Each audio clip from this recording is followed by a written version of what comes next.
तो dynamic classes में आपका वेलकम है। कैसे हो आप लोग? आई होप बढ़िया हो गए, मजे में हो गए, मस्त हो गए। तो चलिए इसी बात पे हम शुरू करते हैं हड़प्पा सभ्यता के बारे में।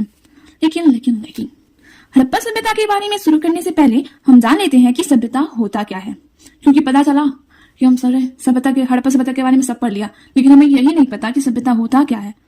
तो क्या ही होगा। तो चलिए जानते हैं सभ्यता किसे कहा जा सकता है। ठीक है, तो लोगों की एक ऐसे समूह को सभ्यता कहा जाता है जिनके रहन सहन, जीवन निर्वाह के तरीके और विचारधाराएं और मान्यताएं विशेष हों। ठीक है, मतलब कि लोगों का ऐसा समूह जिनका जीवन निर्वाह के तरीके, रहन सहन, उनका खान पान, उनकी विचारधाराएं, उनकी मान्यताएं, उनका वेशभूषा थोड़ी विशेष हो, उन्हें हम क्या कह सकते हैं? सभ्यता कह सकते हैं। ठीक है, अब हमारा नेक्स्ट पॉइंट आता है विश्व की मुख्य सभ्यताएं। हम टॉपिक वाइज पढ़ेंगे, बिल्कुल पॉइंट वाइज पढ़ेंगे जो एकदम समझ में आने वाला है। ठीक है, तो हमारा नेक्स्ट टॉपिक है विश्व की मुख्य सभ्यताएं। हम हड़प्पा सभ्यता के बारे में पढ़ने तो जा रहे हैं, लेकिन अब हमें ये भी तो जानना चाहिए कि विश्व में और कौन कौन सी सभ्यताएं हैं। ठीक है, तो ऐसा माना जाता है कि 1920 से पहले मिस्र की सभ्यता, मेसोपोटामिया की सभ्यता और चीन की सभ्यता विश्व की सबसे पुरानी सभ्यताओं में से एक है। परंतु फिर हड़प्पा सभ्यता की खोज हुई और फिर तब यह भी विश्व की सबसे पुरानी सभ्यताओं में से एक हो गया। ओके, पहले कौन कौन सा सभ्यता था? मिस्र की सभ्यता, मेसोपोटामिया की सभ्यता और चीन की सभ्यता, वो सबसे पुरानी सभ्यताओं में से एक था। ठीक है, फिर हड़प्पा सभ्यता का खोज होता है और फिर हड़प्पा सभ्यता भी विश्व की सबसे पुरानी सभ्यताओं में से एक हो जाता है। अब हमारा नेक्स्ट टॉपिक आता है कि हड़प्पा सभ्यता की खोज। अब इस टॉपिक में हम जानेंगे कि हड़प्पा सभ्यता का खोज कब हुआ, कैसे हुआ, किसने किया, कहाँ किया। ठीक है, उसके बारे में जानेंगे। तो आज से लगभग 160 साल पहले, मतलब कि सन 1856 में जब पंजाब, यानी कि जो अभी वर्तमान में पाकिस्तान में है, ठीक है, उसकी क्या होता है, तो क्या होता है, रेलवे लाइन बिछाने का कार्य चल रहा होता है। ठीक है, उसी दौरान मतलब उसी स्थान की खुदाई की गई और उसी दौरान क्या होता है, कुछ पुरानी ईंटें और अवशेष मिले। जब उस स्थान की खुदाई हो रही थी तब हमें क्या मिलता है? ईंट और अवशेष मिलते हैं। ठीक है, उस समय तो वो लोग मतलब नहीं समझ पाए कि इसका महत्व क्या है, ये क्या मतलब इसके बारे में कुछ जानकारी मिल सकता है, उसके बारे में कोई ध्यान नहीं दिया। तो और फिर रेल की पटरी बिछाने का कार्य जारी रखा। फिर क्या होता है कि सन 1861 में कोलकाता में भारतीय पुरातत्व विभाग की स्थापना होती है। यहाँ पे एक प्रश्न हमारा बनता है कि भारतीय पुरातत्व विभाग की स्थापना कब हुआ और कहाँ हुआ? तो भारतीय पुरातत्व विभाग की स्थापना कहाँ हुआ? कब हुआ? तो 1861 में हुआ। और कहाँ हुआ? तो कोलकाता में हुआ। और फिर अब हमने तो जान लिया कि भारतीय पुरातत्व विभाग की स्थापना हुआ। अब ये पुरातत्व विभाग होता क्या है, इसके बारे में जानते हैं। तो पुरातत्व विभाग वह संस्था है जो एक देश के इतिहास से संबंधित जानकारियों की जांच करता है। ठीक है, उसे क्या कहते हैं? पुरातत्व विभाग कहते हैं। अब उस भारतीय पुरातत्व विभाग के डायरेक्टर कौन था? तो अलेक्जेंडर कनिंघम थे। ठीक है, इन्हें ही भारतीय इतिहास का जनक कहा जाता है। यहाँ पे हमारा एक क्वेश्चन क्रिएट होता है कि भारतीय इतिहास का जनक कौन था? तो अलेक्जेंडर कनिंघम थे। ठीक है, कौन था? Alexander Cunningham. और फिर आता है कि इसके बाद जॉन मार्शल 1902 से 1928 तक पुरातत्व विभाग के डायरेक्टर बने। कब से कब तक? 1902 से 1928 तक पुरातत्व विभाग के डायरेक्टर बने। कौन बने? John Marshall. ठीक, इन्हीं की दौरान में हड़प्पा सभ्यता की खोज हुई। जब जॉन मार्शल हमारे डायरेक्टर थे भारतीय पुरातत्व विभाग के, तब इनके ही दौरान क्या हुआ? हड़प्पा सभ्यता का खोज हुआ। फिर सन 1921 में जॉन मार्शल के नेतृत्व में दयाराम साहनी के द्वारा हड़प्पा सभ्यता का खोज होता है। किसके नेतृत्व में? तो दयाराम साहनी के नेतृत्व में। और किसके द्वारा होता है? तो दयाराम साहनी के द्वारा। कब होता है? 1921 में। अब हमारा नेक्स्ट टॉपिक है हड़प्पा सभ्यता। अब हड़प्पा सभ्यता के बारे में हम जानेंगे। तो इस हड़प्पा सभ्यता को हड़प्पा सभ्यता ही नाम क्यों दिया गया? कोई और भी तो नाम दिया जा सकता था, लेकिन इसके पीछे भी एक रीजन है। हाँ, लेकिन ये भी है कि हड़प्पा सभ्यता को बस हड़प्पा सभ्यता के नाम से ही नहीं बुलाया जाता, और भी बहुत सारे नाम है इसके। ठीक है, तो पहले हम जानते हैं हड़प्पा सभ्यता को हड़प्पा सभ्यता क्यों कहा जाता है। तो हड़प्पा सभ्यता को हड़प्पा सभ्यता इसलिए कहा जाता है क्योंकि हड़प्पा नाम के स्थान पर इस सभ्यता के शुरुआती अवशेष मिले थे। मतलब कि हड़प्पा नामक एक स्थान था। ठीक है, इस स्थान पर सबसे शुरुआती जो साक्ष्य थे ना, वो हड़प्पा नामक स्थान से ही मिला था। ठीक है, इसलिए इसे क्या कहा गया? हड़प्पा सभ्यता कहा गया। अब हड़प्पा सभ्यता को सिंधु घाटी सभ्यता भी कहा जाता है। क्यों कहा जाता है? क्योंकि यह सिंधु नदी के किनारे बसी हुई थी।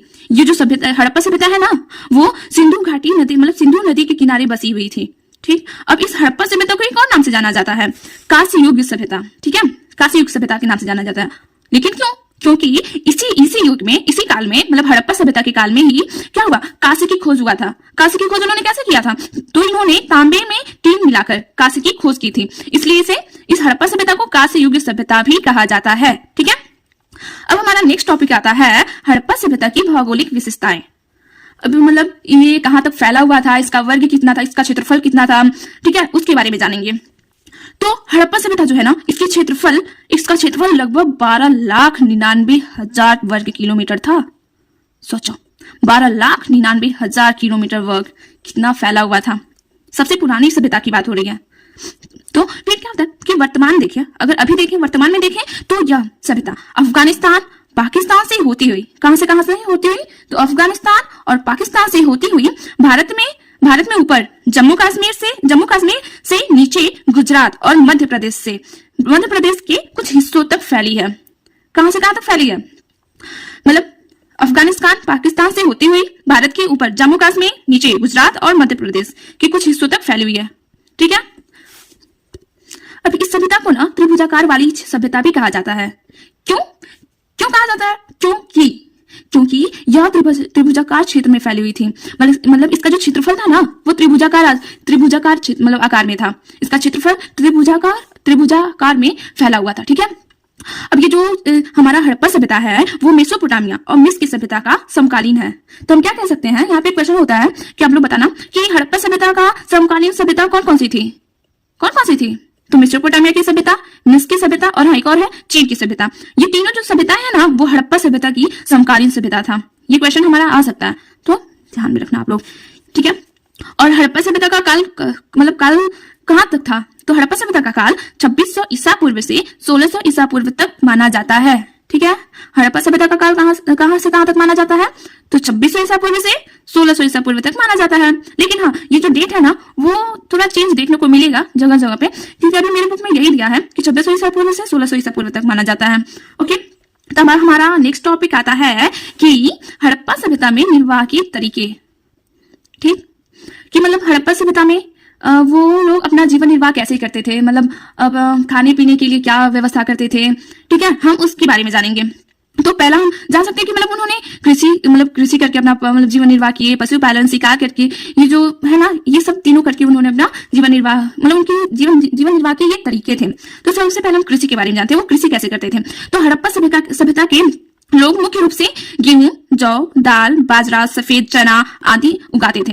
तो हड़प्पा सभ्यता में ये भी क्वेश्चन आ सकता है कि हड़प्पा सभ्यता का मुख्य अनाज मतलब कौन कौन से थे, तो वो मुख्य रूप से कौन कौन सी खेती करते थे, तो क्या क्या करते थे, गेहूं, जौ, दाल, बाजरा, सफेद चना आदि, ठीक है, उगाते थे। तो ये अधिकतर इसकी खेती होती थी उनका, मतलब उस काल में। और फिर वे क्या करते थे, अब उन्हें सिंचाई की जरूरत पड़ती थी, तो सिंचाई के लिए नहरें एवं कुओं का प्रयोग करते थे। सोचो कितना विकसित मतलब वो सभ्यता था कि सिंचाई के लिए वे नहरें और कुओं का प्रयोग करते थे।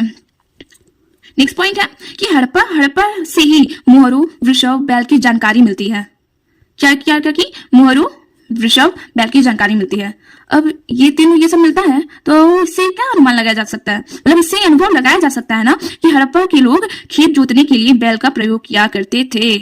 ठीक है, इससे अनुभव लगाया जा सकता है ना कि हाँ, कि वे क्या करते होंगे, कैसे करते होंगे। तो अगर हमें बैल का साक्ष्य मिलता है, मतलब जानकारी मिलता है, तो हम उससे अनुमान लगा सकते हैं ना कि वे खेती के लिए बैल का भी प्रयोग कर सकते होंगे, है ना। फिर हमारा नेक्स्ट पॉइंट आता है कई जगहों पर हल के प्रारूप भी मिले, जिससे यह पता चलता है कि खेती में हल के द्वारा जुताई की जाती थी।